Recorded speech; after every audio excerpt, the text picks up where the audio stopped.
Kevin Duke, you might remember me from the old days of motorcycle.com. We're here with this beautiful piece of exotica from Triumph, the venerable Daytona 675R. It's got Ohlins, it's got Brembo M50s and a bunch of other little exotic bits on it. And we're gonna ride it through the beautiful Southern California roads here in Mulholland Drive. Carve up some twisties, and we're going to talk about what we miss about these old sporting motorcycles. Right, Troy? It's going to be really tough because they're all so good, right, Troy?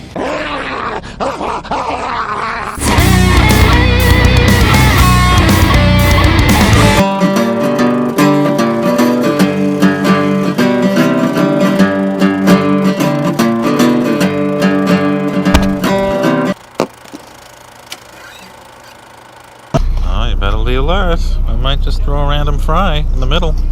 Oh, who's faster? That was good. Let's see if we can catch those baggers. These guys on the right always take photos that you can buy.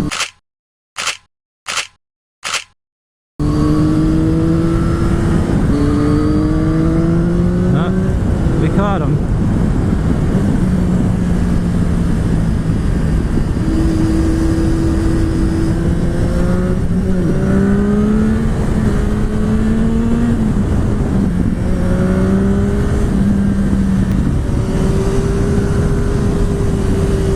You gotta eat the line on this one because there's a big crack right down the middle.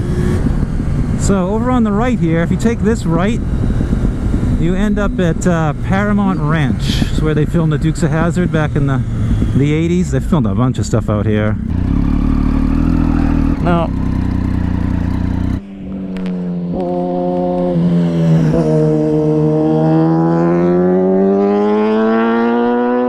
all right.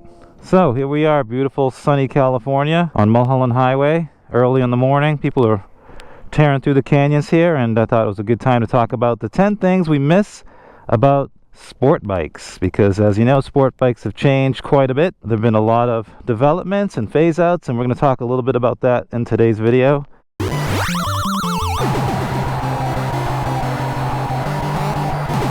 So the first thing we miss about sport bikes are sport bikes themselves, because this genre or this class of motorcycle is slowly disappearing. In Europe, it's drastically disappeared. So you can't get a Yamaha R1 or R6 in Europe or the United States. You can no longer get a GSX-R 750 or 1000 in Europe. You can still get them in the US, but they phased them out in Europe because they couldn't meet Euro 5 with their inline 4. So those are gone.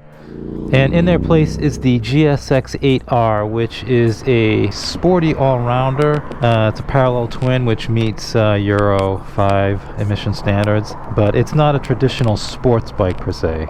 Yamaha oh, there's a laying hanging off of that thing. Multistrada. So Yamaha R1, R6, can't buy those anymore, they're gone. And in their place we have the Yamaha R7 and the R9. They're cool bikes. The R7 is a parallel twin, the R9 is a triple. The MT-09, MT-07 are great bikes, but in sport form they're definitely not a dedicated sport bike. They're more of a grand touring GT type bike, but not a dedicated sport bike, something you can use on the track. Something that in its original form you could use on the track as a track weapon.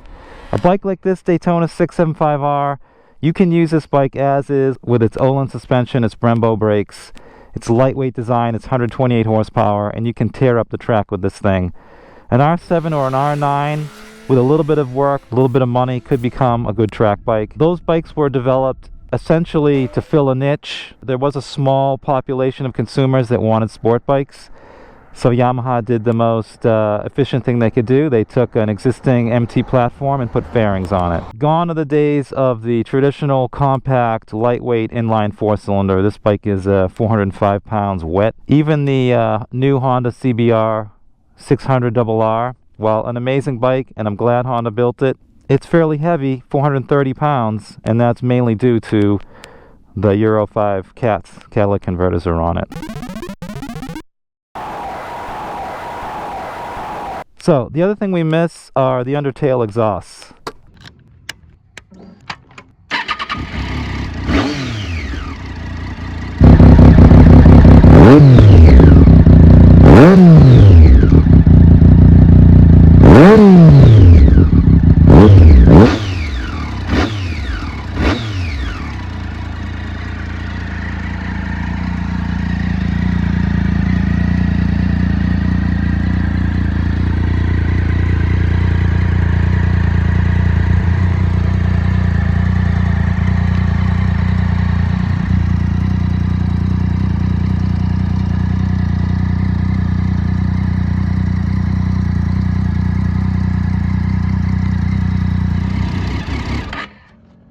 Now, I know the new CBR 600RR still has undertail exhaust, which is awesome.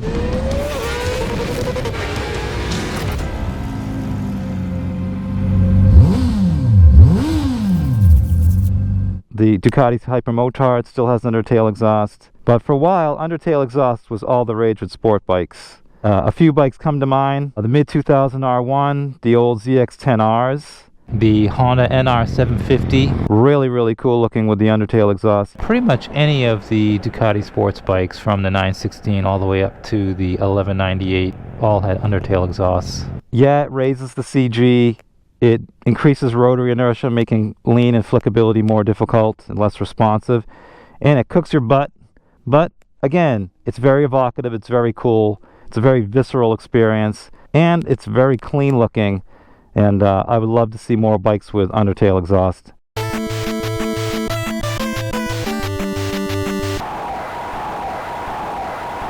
So, the next thing we miss about sport bikes, keys. See that? Bang. Got a key? They've been around for millennia, they work every time. They're easy to carry, you never lose them. You can put these on a keychain, they're convenient, they're compact.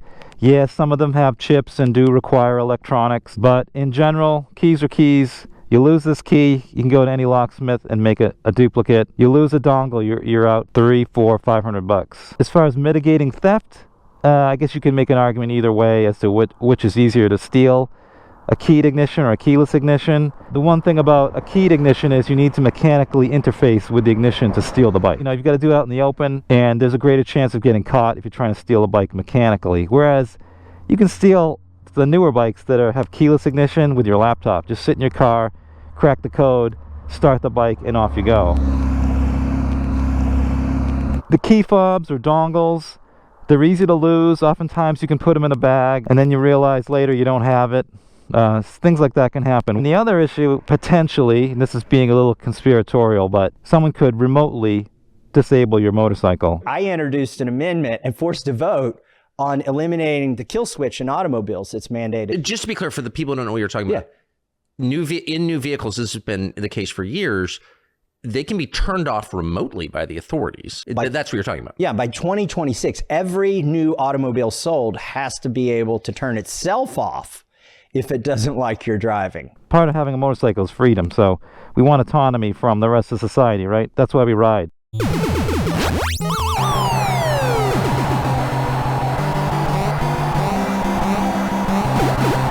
So, another thing we miss about sport bikes, clear, legible, analog gauges. The gauges on this Daytona are hybrid. You've got an analog tack on the right. On the left, you've got a digital gauge cluster. You've got gear indicator, speedometer, trip computer, and you've got engine coolant temperature. But again, very legible, very clear. But during the day, you can't read this Casio style gauge set. And yes, the new ones are LCD or TFT, but still, in bright light, my 1199's got full TFT dash, color dash, and in bright sunlight, you really can't read it too well. So analog gauges, you can read them in any light condition. They're very clear, they're very intuitive. You can just glance down and know your RPM, know your speed, very simple. And I wish a lot of that would come back. I think it's great that the new digital clocks offer a lot of interface, a lot of information, a lot of features, modes, suspension settings, all the things you'd ever want to do, especially at the track. But in terms of just cruising around on the street, you definitely want something that's very intuitive and very easy to read in all conditions, all the time. Oh, that's the guy in the multi. That guy was crazy. RS, no less. Oh, 1299. You gotta listen here when you're on a corner. You gotta listen to make sure no one's coming around that fucking corner.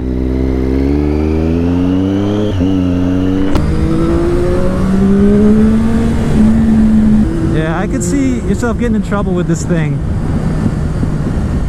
It's very sharp.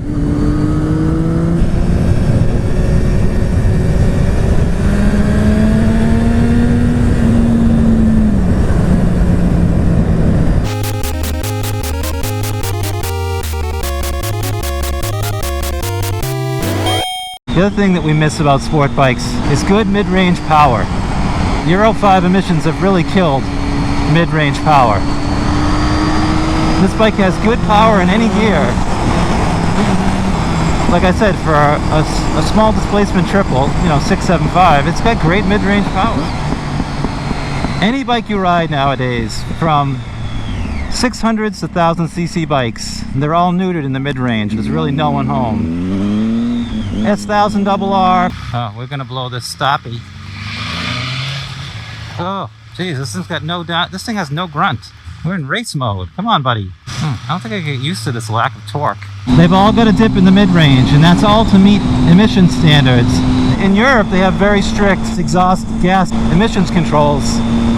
In the US, it's more about sound control or sound emissions. So most of the bikes, to pass the emission drive-bys, they have to go at about 40 miles per hour, which puts the revs in that 3,000 to 5,000 RPM range. And the same thing goes for gas emissions. Oftentimes, the most usable RPM is that 3,000 to 5,000 range, and that's the standard. That's what it requires the bikes be tested at, that cruising RPM. And so the bikes are all neutered in that rev range, in that power band, and consequently they have very little mid-range power. This is the Rock Store here. On any given Sunday, you'll see Jay Leno hanging out here with his little bits of exotica. Steve McQueen used to hang out here. That's from The Great Escape. Yeah. Yeah. He used to ride those bikes, and then he didn't have a kickstand, and he would lean it against that big oak tree out there. Steve McQueen would lean his bike against. He didn't have a kickstand. All right, we're getting the free tour today. I think I remember this from before. See the Rock Store sign? Yeah, see it. It's very popular among the automotive and motorcycling sporting crowd in Hollywood. And we'll do a little drive-by at the Rock Store. And they got pretty good bites here. Whatever you really want, kind of American cuisine. Oh, I smell weed. I don't smell weed here. But, oh, what do we got? Oh, we got an old RC30 right there. Oh, let's take a look at the RC30. Beautiful. Nice. Pretty cool. Don't see many RC30s on the road. Look at that. Beautiful. I think we're channeling the RC30.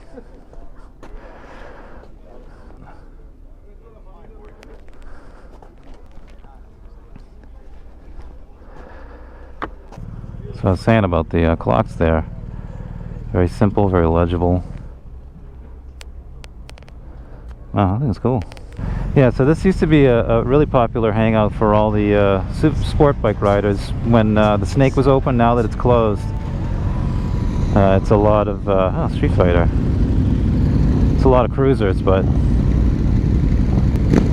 Ducati, Pikes Peak, sweet. RSV.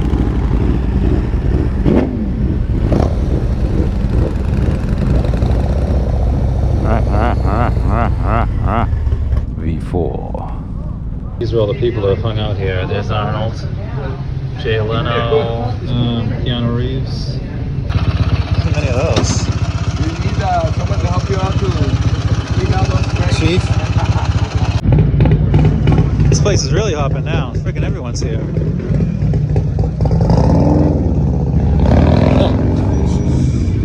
VFR. That's another beautiful bike. VFR Interceptor.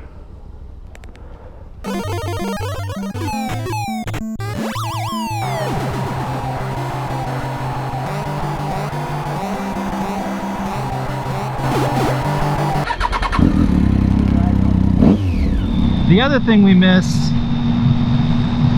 about sport bikes are a full set of fairings that offer great wind protection. Most of the fairings now are very minimalistic for cost and aerodynamic efficiency reasons, and they don't give you great wind protection because they've reduced the size of the fairing. So oftentimes you don't have very good head and chest wind protection, and even leg protection with the minimalist side fairings like with the Yamaha R1 is not that good. This bike has really great wind protection. When you're in the tuck, you really can't feel the wind at all. And even when you're in the more relaxed cruising position with your arms straight, you can't feel the wind. Just a little bit of wind on the helmet, but again, no wind buffeting. And that's in part to not only the large front fairing, but also the large tail fairing, which reduces shedding off the rear, creates a vacuum, and often contributes to buffeting the helmet.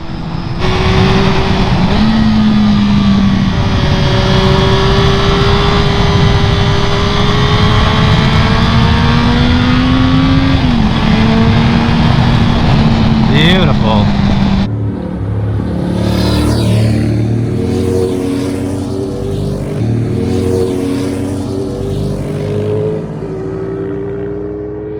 Now this bike was dropped in a trailer during transport from the track, so you know it's got a few niggles in terms of the fairings, but it's a full fairing. It's a large front fairing with a large windscreen, so you get good chest and head protection. You've got a large full side fairing with a belly pan, so you get good leg wind protection.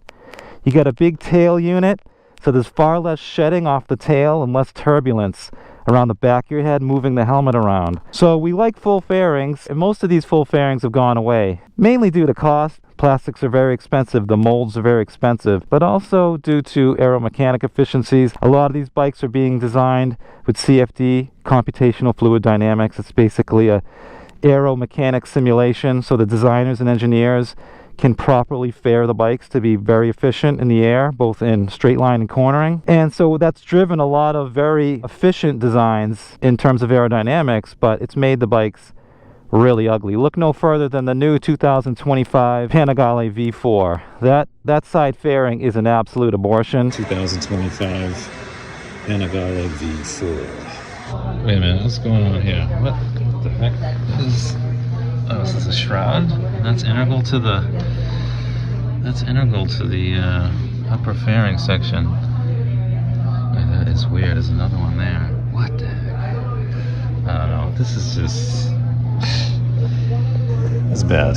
And I'm sure computationally it is, you know, uber efficient, but it's ugly. And I think that manufacturers can have a good compromise between looks and efficiency, because let's face it, we love cool looking bikes. In fact, if you look at the hierarchy of design for any product, first it's cost, so you're built to a price, and then number two is design. It has to be evocative. You need to market it and be able to sell it. So it has to be cool looking.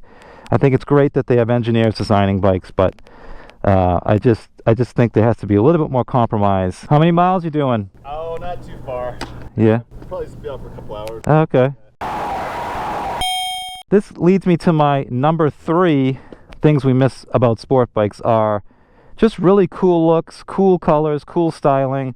If you remember, the 80s and more so the 90s had really amazing styling, really bright colors, bright, obnoxious colors. I wish a lot of that would come back. And we got a nice, it's like an early 90s CBR 600 F2. That's pretty, see that?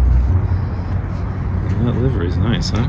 With the old Miami Vice colors here. It's like the Miami Sunset. Some other notable mentions are Yamaha's first generation R1, 1998, beautiful bike. Ducati's 916, the Desmo Sedici RR, that's a beautiful bike. The old slab side Gixxers were really great. Kawasaki's ZX7R, one of the most beautiful bikes. All of the RC bikes, Honda's RC30, RC45, RC51, beautiful bikes with twin headlights. It just goes. We miss beautiful looks. This Daytona 675, Beautiful looking bike from every angle. Has this red trellis frame, undertail exhaust. Amazing bike aesthetically. Amazing bike in the canyons as well. Very precise, very sharp. Really fun motorcycle to ride. I would say Kawasaki suffers the most from poor styling. I don't think they could build an attractive bike if their life depended on it. They make some cool standard bikes, but the styling for any of the ZX bikes, ZX6, ZX10, hideous looking motorcycles, which is a crazy contrast to what was one of the most beautiful designs in the 90s, the ZX7R. Yamaha in particular, their designers have been molested by the Transformer movies. So there's a lot of ugly going around, and I think a huge part of motorcycling is the coolness factor, and I think a lot of that has to come back. I think, again, you can make a happy compromise between cost reduction, mechanical and aeromechanical performance, and good looks. The new Panigale V4, that is an ugly bike from every angle. It makes so many design compromises, it's really hard to look at. They got rid of the single-side swing arm, which, okay, it's faster on track, but you can't build a homologated R for a World Superbike.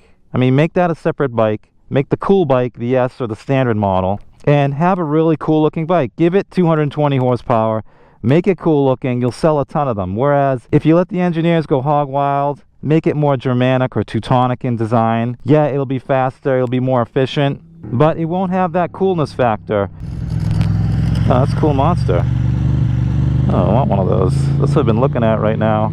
Again, that's an older design. That's, 90s, early 2000s design. Beautiful bike. The new monster, absolutely hideous with that monocoque frame. Would you rather have a Desmo Sedici RR with 180 horsepower?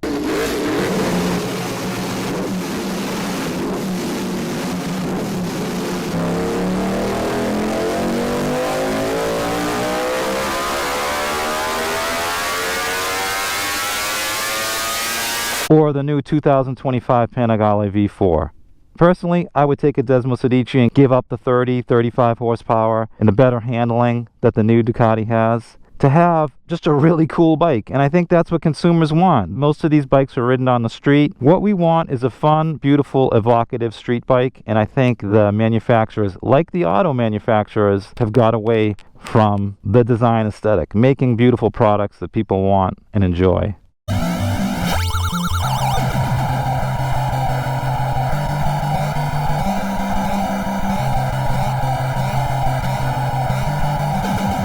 Another thing we miss about sport bikes are cheap acquisition costs. Motorcycles are getting really expensive. Let's see, what do they want for an R1? 19 grand, 625, 1590, what's that? 21,000? 21,214. Yikes. That's like Ducati money. Like an MT-09 is pushing 11 grand. An R9's like 12,500. I think that bike's almost 13 grand with delivery. A CBR 600 RR is like a little over 12,000. Even an MT-07, which used to be like 7 grand, is now 9,200 bucks. Almost 10 grand for that bike out the door. The reason for that is the motorcycle consumer population is shrinking. So the OEs are selling less bikes. So the bikes they do sell, they pack with more features and technology to drive up the cost. So they have the same net revenue. Nice. So the MSRP on Ducati's new Panigale V4 S is 34 grand. In California, I know I priced them out. They're 40 grand out the door, which is totally crazy. Well, the MSRP on my 1199 was 25. I got it for, I think, 21.5. I mean, I thought that was a lot of money back then. I can't imagine spending twice that for a motorcycle. I just think, and it's not even like an R or, a homologation special. That's like the standard bike with Öhlins, and it doesn't have any carbon bits on it. So the cost of motorcycles is getting crazy. I think that's why there's a big resurgence in retro motorcycles. Like the budget bike battles on 44 Teeth are really popular because people can afford those bikes. You could get like a lightly used 2004 CBR 600 RR for 3 to 4 grand, no joke. One of these 675s, if you just get it in standard trim without the R, any years, 2008 to 2016, you can pick one up for 3 to 4 grand. A really nice one for like 4,500 bucks US dollar, right? This bike in really good condition, an R is going to run you 7,500 bucks with low mileage. This bike's kind of ratty. You could probably pick it up for 4,800 bucks. Amazing Öhlins suspension, amazing M50 Brembo brakes. Bath mat, great handling, 128 horsepower. You can get the Acura system on it, adds another few ponies. It's just an amazing bike for pretty short money.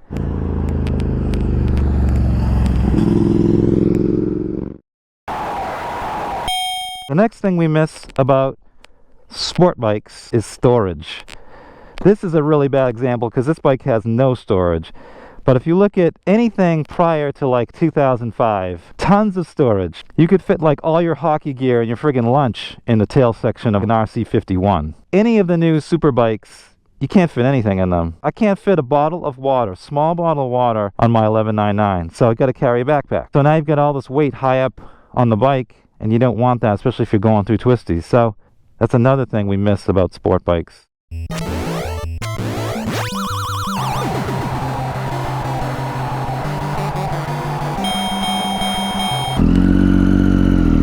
So that brings me to the last thing that we miss about sport bike motorcycles.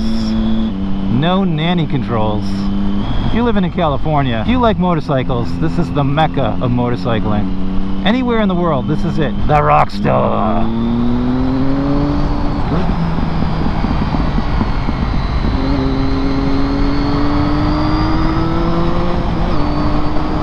Cycling as well. A lot of cyclists here. No nanny controls. Yeah, they're great if you want to do track days. They make the bike a heck of a lot more safe. You can really push it closer to its limits. Oh, there's that Cobra that went tearing by earlier. But it also can take away from a lot of the character of the motorcycle. Again, I bring up the Panigale V4. At least from 2020 onward, you can't get full power on that motorcycle. Well, at least from 2020 it was restricted in the first 3 gears. From 2021 to today, it's restricted in first gear. The latest generation, which is really kind of neutered. They've made the bike faster on the track for sure, for riders of all capabilities, but in doing so, they've kind of taken away some of the character of the bike.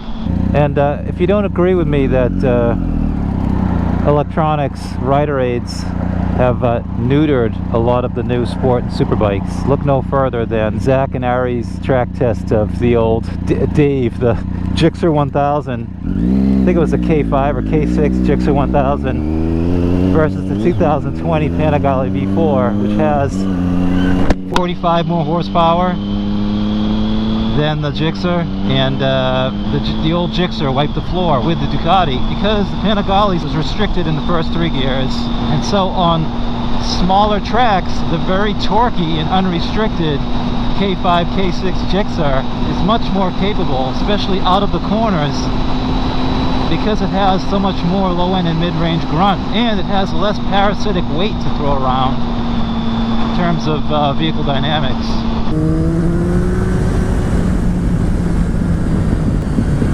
What I like about this bike is all the theater.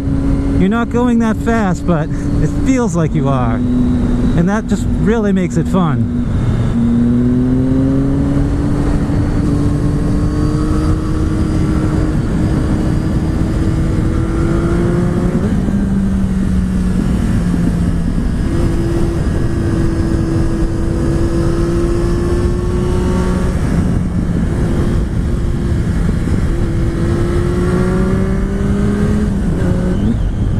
So this is Fernwood right here. This is a really great road. So this kind of is the entrance to the Santa Monica Mountain network of really twisty roads. So this road, now GoPro with the Super View has a way of really stretching these out. These are all 180s. These are all going to change direction. That's a 180.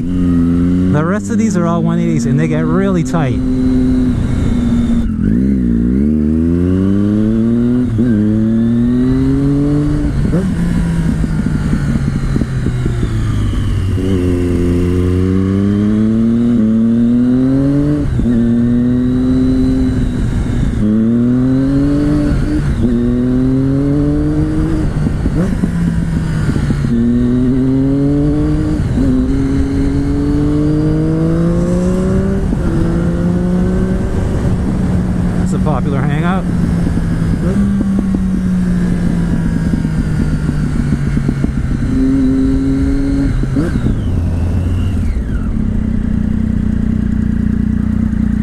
Every time I come here, there's Beamers. Beamer, Beamer, Beamer.